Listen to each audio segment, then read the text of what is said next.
Hi everyone, welcome back to the Snap series. I am Yashita Sharma और मैं cover कर रही हूँ कुछ बहुत इम्पोर्टेंट सेशंस कि आपकी स्नैप के लिए और स्नैप के एग्जाम के बाद के लिए जो भी प्रोसेसेस हैं उनके लिए क्या स्ट्रैटेजीज और क्या अप्रोचेस होनी चाहिए.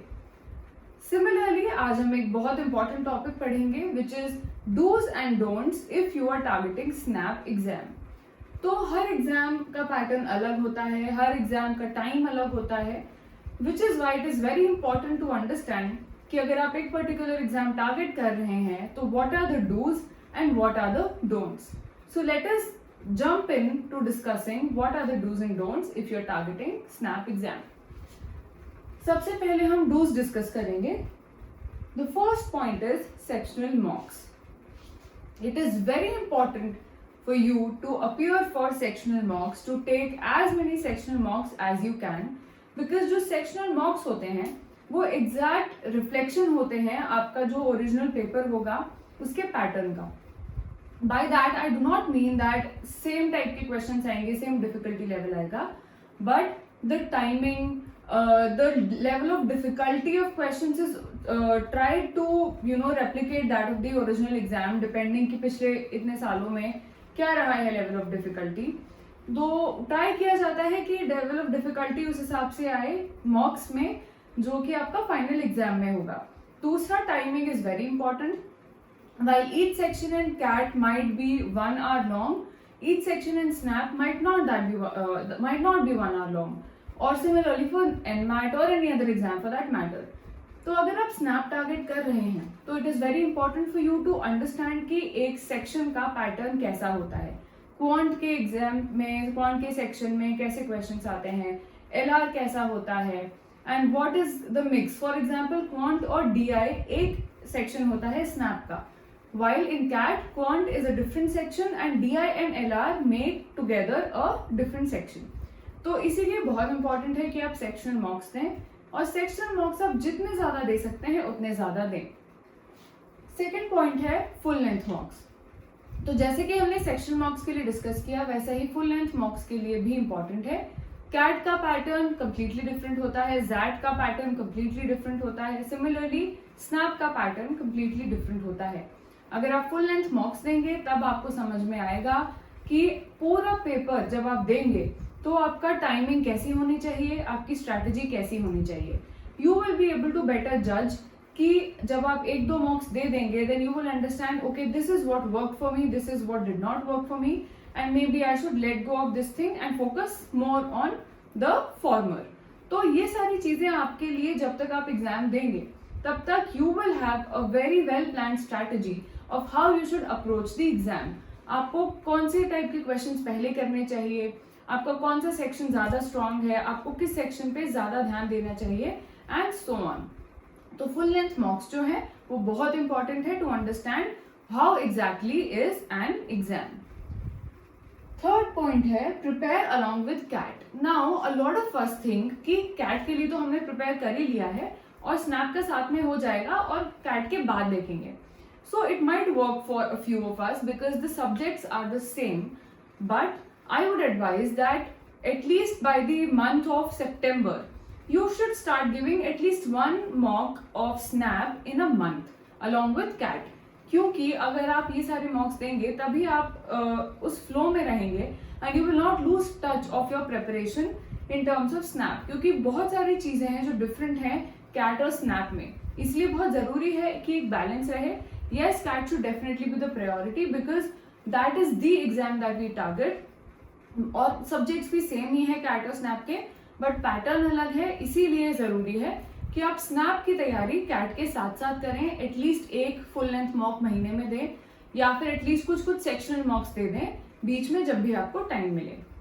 तो ये एक बहुत इंपॉर्टेंट पॉइंट है. फिर इसके बाद है apply for multiple colleges. Now you should know that with in the symbiosis umbrella there are around 16 to 17 colleges जो कि एक MBA ऑफर करते हैं. It is not important that you apply to all the 16 colleges, but you should definitely apply to at least the top 5 colleges.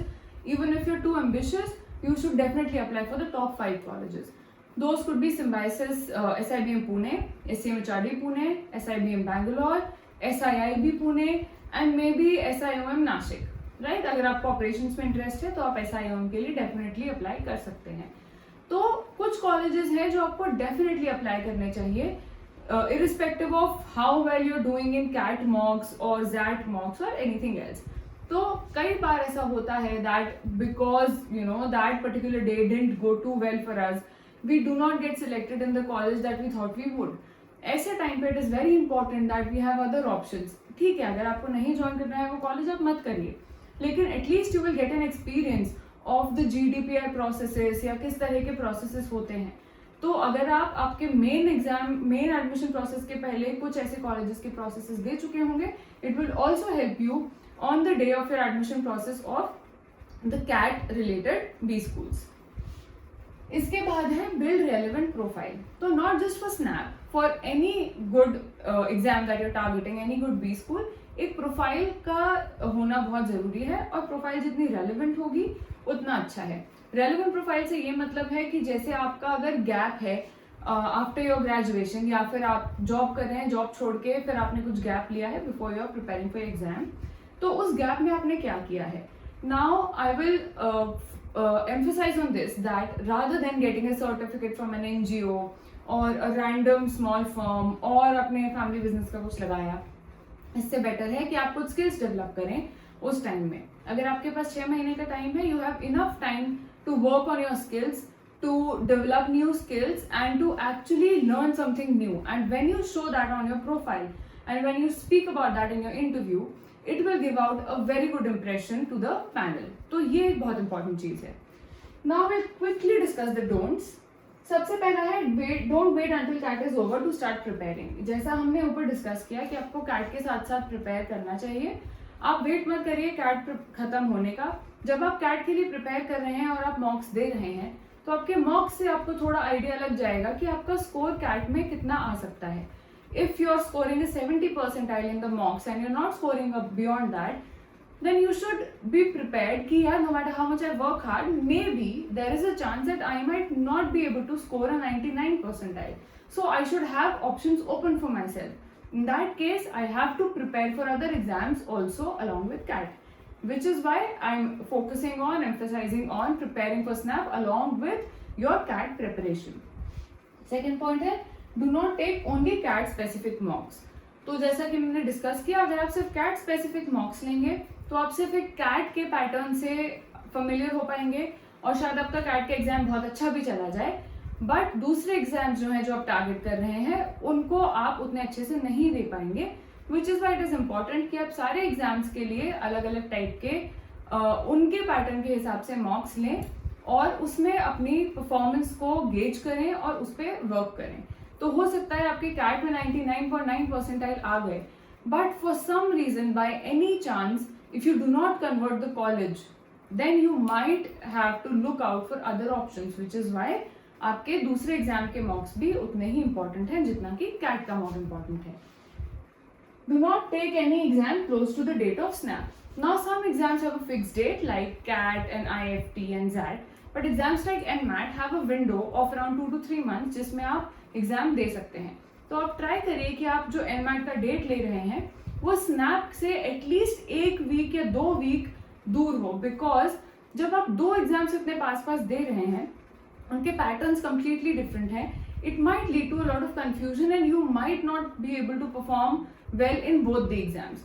तो अगर 2 exams के बीच में gap है, एटलीस्ट जो कि आपके हाथ में है, जो आपके कंट्रोल में है, तो आप ट्राई करिए कि उन दोनों एग्जाम्स के बीच में इतना गैप रखिए, एडिक्वेट गैप रखिए, ताकि आप दोनों के लिए अच्छे से प्रिपेयर कर पाएं। And last point is, do not take it lightly. As I said, SNAP has some of the best colleges like SIBM and SCMHRD which are at par, जो कि नए IIMs हैं, न्यू बेबी IIM से, baby IIM से बहुत better हैं ये colleges और न्यू IIM से comparable हैं। I know of a lot of people who left the new IIMs to pursue an MBA from these colleges, and I also know of people who left these colleges and went for new IIMs.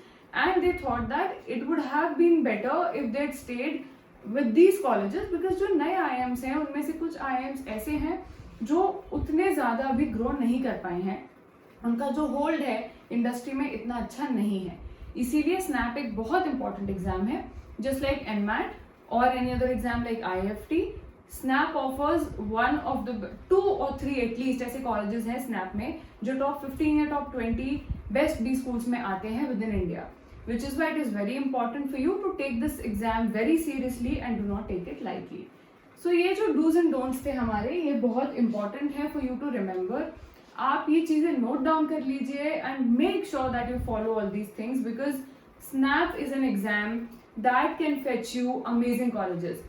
Also snap एक जो exam है ये mostly speed testing exam है. इसके जो sections होते हैं बहुत ज़्यादा हाई लेवल ऑफ डिफिकल्टी के नहीं होते हैं, but you have to have a very good speed at solving the questions if you want to do well in your SNAP exam.